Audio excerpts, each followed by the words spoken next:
Son las 9:32. Queremos saludar a esta hora a la ministra secretaria general de Gobierno, vocera de Gobierno, Camila Vallejo. ¿Cómo está, ministra? Muy buenos días. Buenos días, Patricio. ¿Bien y tú? Bien, pues bien. Espero que usted esté bien también. Bueno, tenemos varios temitas para conversar con usted. Quería partir con el tema de las pensiones, ¿no? Escuchábamos hace poquitas horas a la ministra Toá con un discurso optimista. Nunca habíamos estado tan cerca de un acuerdo. Seguramente vamos a llegar a un buen acuerdo. Pero le quiero contar, ministra, que estoy desde las 7 de la mañana aquí con gente. Entrevistamos a Guillermo Larraín, el senador Latorre, luego panelistas, y nadie está optimista. Entonces quería partir por preguntarle de dónde viene ese optimismo del gobierno en términos concretos. Bueno, el optimismo moderado que nos ha ayudado a sacar adelante varios proyectos de ley que parecían imposibles en su momento, el que usamos también ahora para poder darle buena vibra y energía al proceso de negociación, ¿no? Porque te acuerdas de las 40 horas, el salario mínimo. Teníamos escenarios también bien pesimistas en ese momento de que no se iba a poder lograr sacar, ¿no? Que parecía imposible y se logró. Yo sé que, Patricio, este tema es mucho más complejo y más grande y más difícil que la ley de 40 horas, el salario mínimo, el royalty, ¿no? Pero han habido pasos que avanzan en esa dirección. Y si bien uno no se puede como dormir en los laureles, porque es algo que está en curso hoy día las conversaciones, sí, en base a la experiencia reciente, detrás el protocolo de acuerdo que se firmó con el Senado, que estableció el mes de enero como fecha máxima para despachar la reforma previsional del Senado, y además ciertos objetivos que deberían cumplir con la votación a referéndum. Desde ese protocolo se han ido cumpliendo varios elementos, o sea, hemos ido aprobando aspectos de la reforma, y lo que está más difícil, es cierto, y todos sabíamos desde un principio, es el acuerdo en torno a cómo se reorganiza la industria para dejar atrás el modelo de la AFP. Y en segundo lugar, el tema de cómo se reparte bien ese 6% adicional que hoy día no existe de cotización por parte de los empleadores y empleadoras, ¿no? Ya dijimos, y en eso como gobierno cedimos en la mitad, que el 3% del 6 vaya a subir la cotización individual de 10 a 13, porque el 10% obviamente no se toca actual de los pensionados, o sea, de los cotizantes, y por lo tanto está en esta discusión de cuánto es necesario poner de ese 6% para compensar a las mujeres que son castigadas por vivir más que los hombres, que es una injusticia tremenda y que tenemos que reparar. Sí, ahí, ministra, dos cosas, y aquí citando al senador Latorre, él decía: para nosotros la separación de la industria es tan importante como el 6%. Y como es y como es muy importante también, nosotros entendemos que hay que ceder en el 6% para que lo otro también avance. Y lo otro que señalaba es que un acuerdo tipo, por decir algo, ¿no? 5,5, 0,5 o 5,1 no mejora pensiones y por lo tanto no flota. Entonces él terminaba por decir: si finalmente no vamos a poder discutir la separación de la industria, y solo vamos a poder discutir una proporción como la que acabo de describirle, para nosotros no sería un acuerdo viable, ¿no? ¿Qué podría decir usted al respecto? O sea, mira, hay que pensar evidentemente en dejar atrás el modelo de la AFP, y eso implica reorganizar la industria, y había un aspecto importante en cómo se van a manejar esta libertad de elegir de los inversionistas del fondo de ahorro individual, pero también las comisiones fantasmas. Hay todo un debate en torno a los elementos que permiten reorganizar la industria para dejar el modelo de la AFP, y eso es parte sustantiva del debate y que ha empujado el propio gobierno, y lo vamos a seguir empujando porque todos conocemos en Chile lo abusivo que ha sido el sistema de la AFP. Y en segundo lugar, claro, el tema de cómo se distribuye este nuevo 6% que actualmente no existe, tiene que apuntar no solo a cómo se mejoran las pensiones futuras de quienes nos vamos a jubilar, sino que cómo logramos compensar a quienes han sido castigados por el sistema de FP y ya tienen bajas pensiones, particularmente las mujeres, pero también para reconocer los años cotizados de los trabajadores que hoy día están jubilados. Porque son dos aspectos, no sé si me explico. O sea, entonces el objetivo de esto no es solamente el 0,1, 0,2, 0,5, 1, 2, como ya entendemos que hay un debate de guarismos, pero el objetivo de ese debate es ver cuánto finalmente mejora y compensa las pensiones actuales de quienes dedicaron su vida al país y que sin embargo, habiendo cotizado o por solo el hecho de vivir más como las mujeres, reciben una pensión de miseria. Porque además todos entendemos que ya con la PGU, esto del aporte del Estado, de impuestos generales, deberíamos poder mejorar las pensiones actuales, ¿no? La PGU que es universal, pero no va a ser suficiente respecto a aquellos casos específicos que no, mira, ni siquiera son tan específicos, porque es un problema general de discriminación hacia mujeres solo por el hecho de ir más, y de también falta de reconocimiento a aquellos que han cotizado 20, 30 años y que la AFP les dio una pensión autofinanciada incluso por debajo de los 100.000 pesos. Entonces, ese es el punto central y claro, el 0,5, si hablamos de guarismo, no es suficiente para compensar a las mujeres. Y ahí está la discusión. Nosotros hemos propuesto un 1, entonces vamos a ir viendo cómo avanza, pero esos dos elementos son centrales, obviamente, en la discusión de la reforma, y esperaría ver cómo resulta para luego poder iniciar el tercer trámite ya, Patricio, porque el Senado es el segundo trámite, y después vuelve a la Cámara. Sí. Y por cierto que empezar también observaciones y legítimas de los diputados y diputadas. Deduzco de sus palabras entonces que el gobierno no está en un...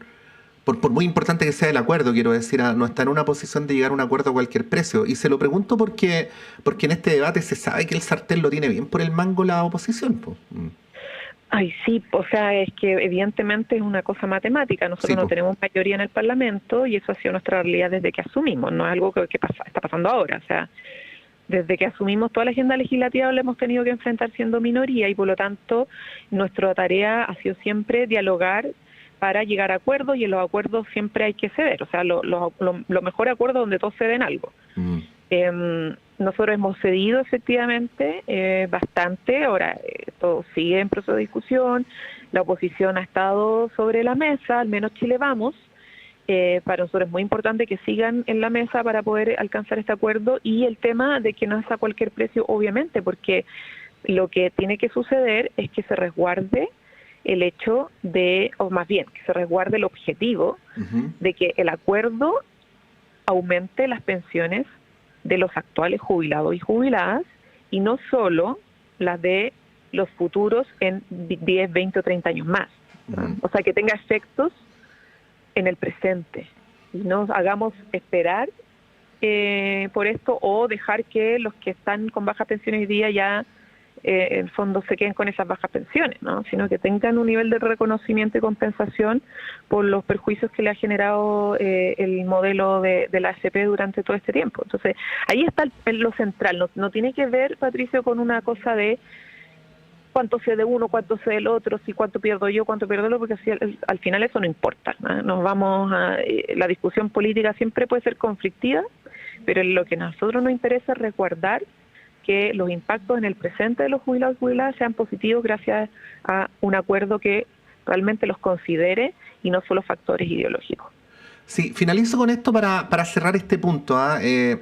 Tenemos indicios, seguramente usted lo sabe mejor que yo, mucho mejor que yo, que un acuerdo en la comisión del Senado no necesariamente es vinculante para el hemiciclo, ¿no?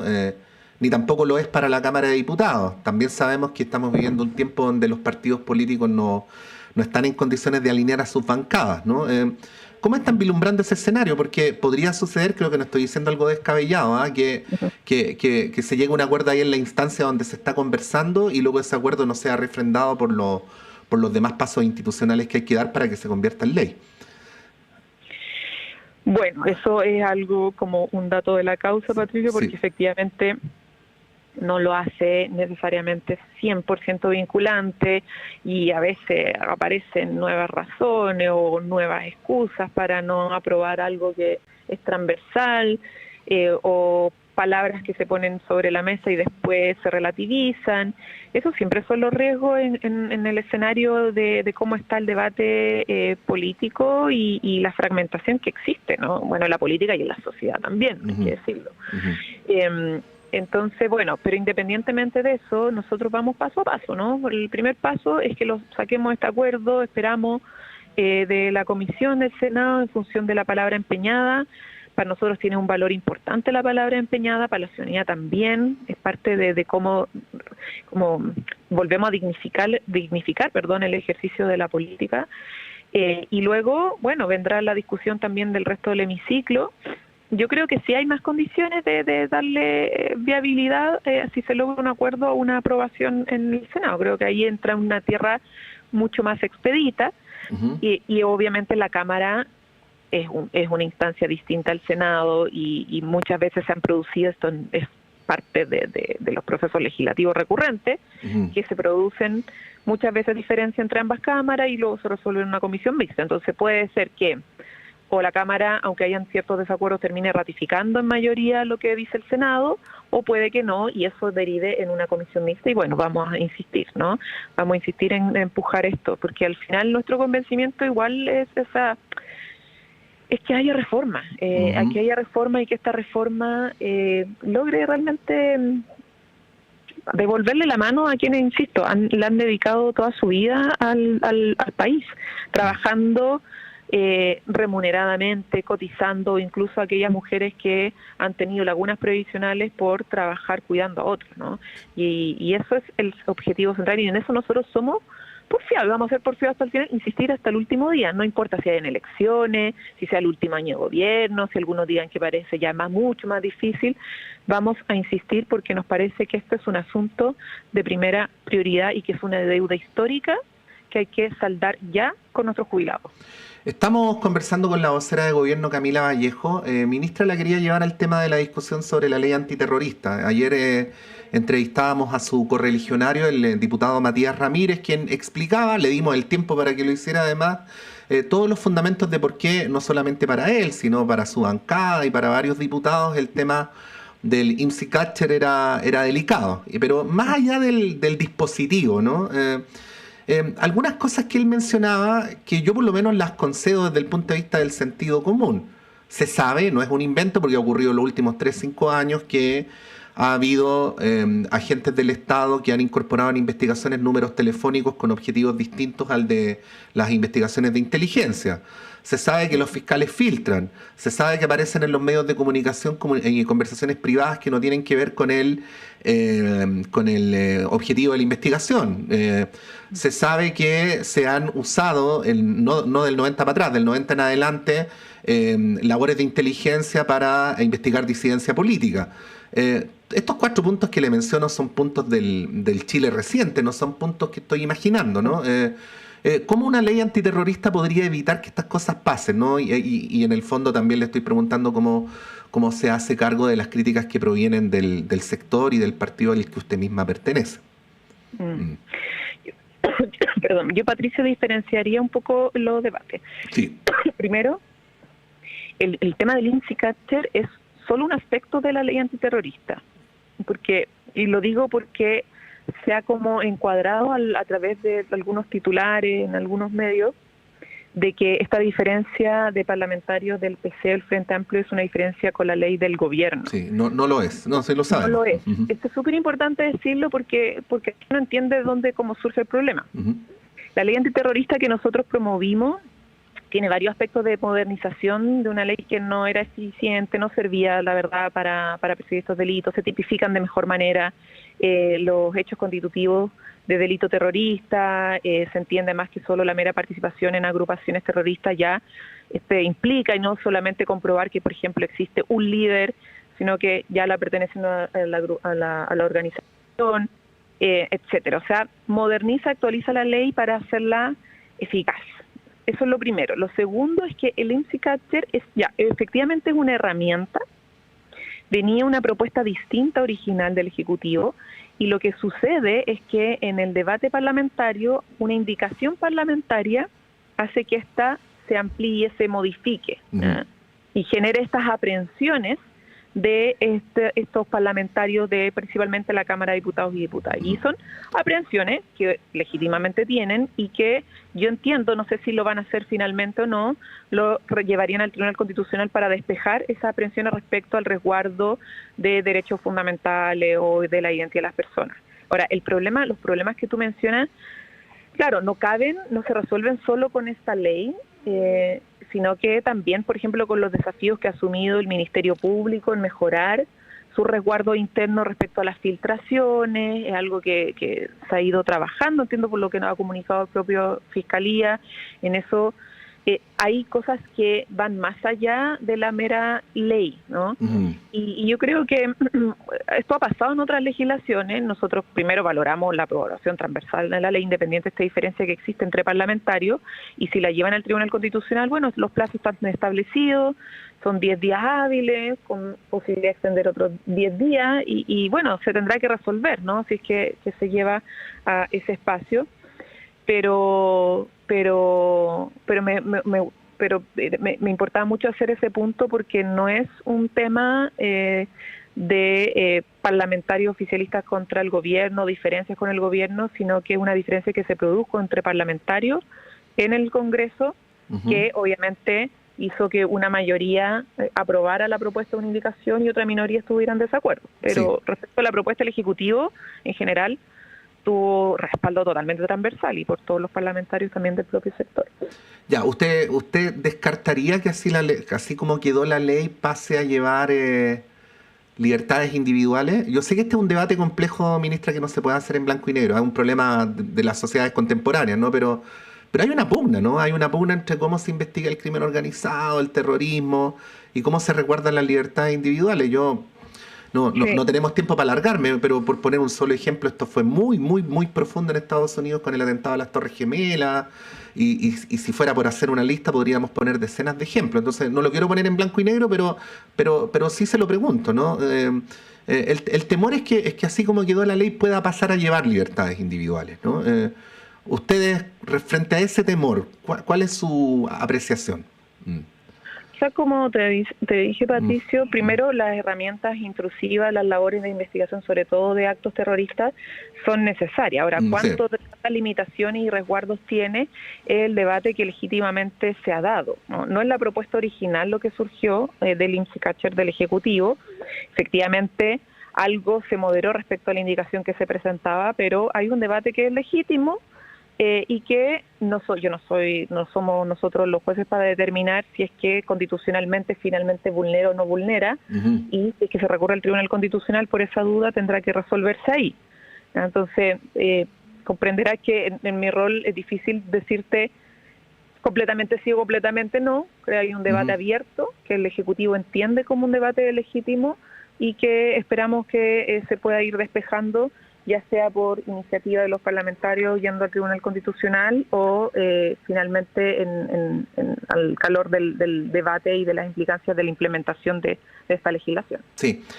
Ministra, bueno, hay varios temas, pero quería preguntarle por algo que yo sé que es una cosa personal, pero que se lo quiero plantear en un tema estrictamente político, ¿no? Usted está a pocos días de dejar su cargo para ejercer su derecho como trabajadora al pre y al postnatal, ¿no? Y no le quiero preguntar por el reemplazo ni nada de eso, sino porque esto tiene una dimensión política, más aún cuando todos estos años hemos hablado de los derechos de las mujeres trabajadoras, en fin, en ese plano, ¿no? Siendo respetuoso con lo que corresponde a su ámbito personal. ¿Cómo lo están viendo? ¿Cómo lo está viendo usted y cómo lo está viendo el gobierno? ¿Cuál es el mensaje que quieren transmitir? Bueno, yo primero le transmitiría a las niñas, jóvenes, mujeres que se puede ser ministra y maternar al mismo tiempo. Me toca a mí probablemente ser la primera ministra que lleva tanto tiempo en el proceso de embarazo ejerciendo su labor. Ahora efectivamente voy a hacer uso del derecho que me confiere sobre todo a mi bebé, del prenatal y el postnatal. Pero he estado asumiendo mis tareas como ministra de Estado en esto, y yo creo que eso da cuenta de que en Chile toda la lucha de mujeres que nos antecedieron tiene estos resultados, que podemos ser mujeres en política, que podemos estar en espacios como estos sin tener que abandonar otros deseos y decisiones como lo es tener hijos e hijas, y que es para las mujeres como también para los hombres. Tenemos un ministro de Estado, el ministro de Energía, que siempre lo uso como ejemplo, pero pasó un poco desapercibido, Patricio, pero estuvo guagua siendo ministro. Claro, como no se le veía con la guagua, pues no se puede embarazar, pero después acompañó, y no era visible, pero él sí tuvo, vivió ese proceso siendo ministro. Entiendo que hizo su derecho también de estos 5 días de permiso parental después de que nació su bebé. Y esto está pasando también porque habemos autoridades que estamos en una edad clave donde decidimos si tener hijos, no tener hijos, si tener más hijos, etcétera. O sea, es un tema hasta como biológico, pero es parte de ese proceso.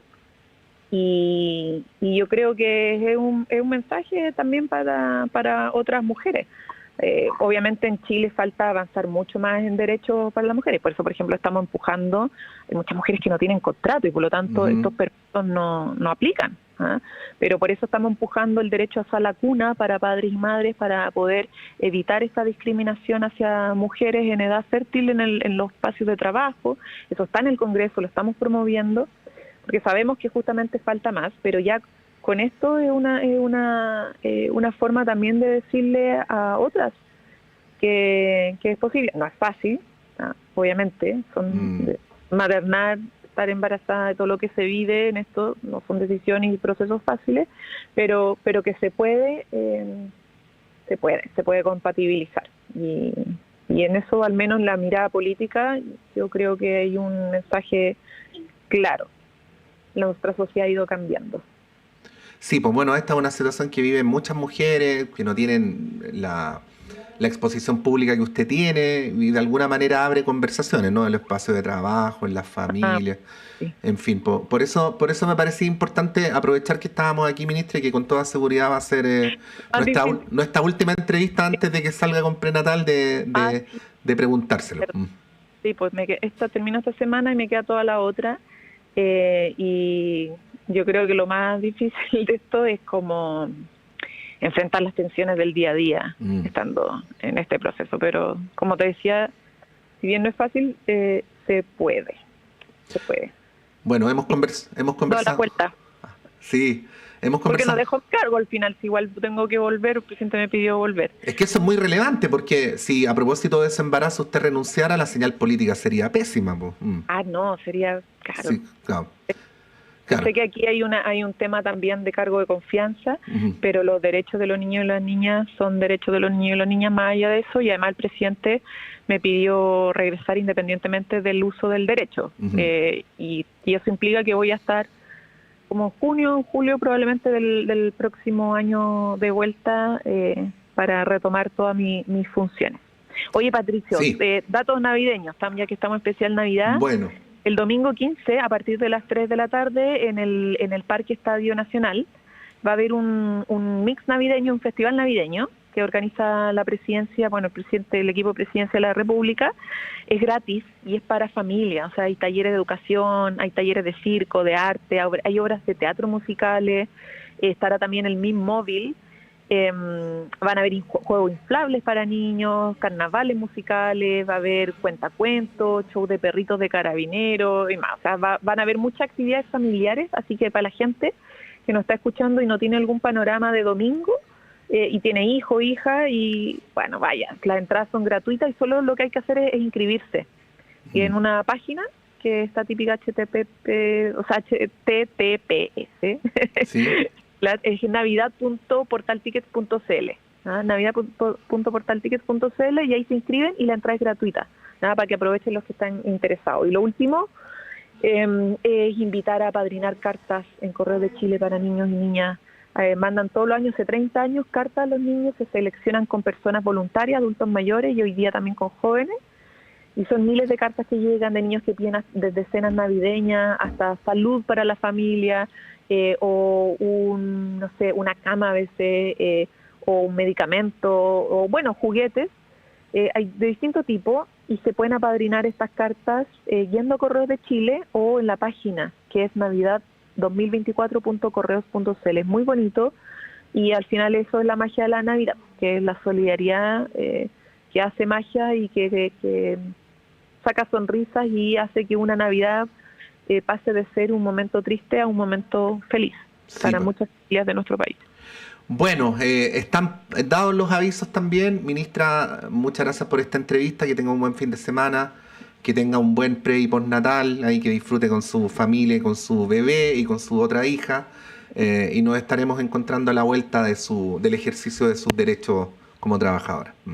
Muchas gracias, Patricio. Un saludo a la radio y a todos los auditores y auditoras de la Radio Universidad de Chile.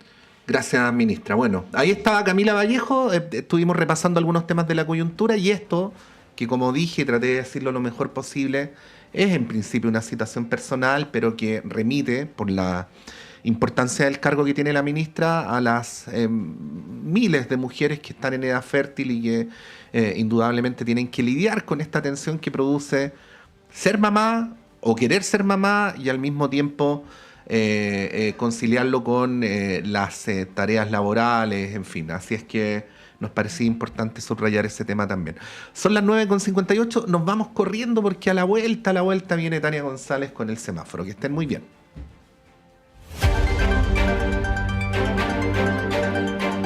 El Departamento de Prensa de Radio Universidad de Chile presentó Primera Edición de Radio Análisis.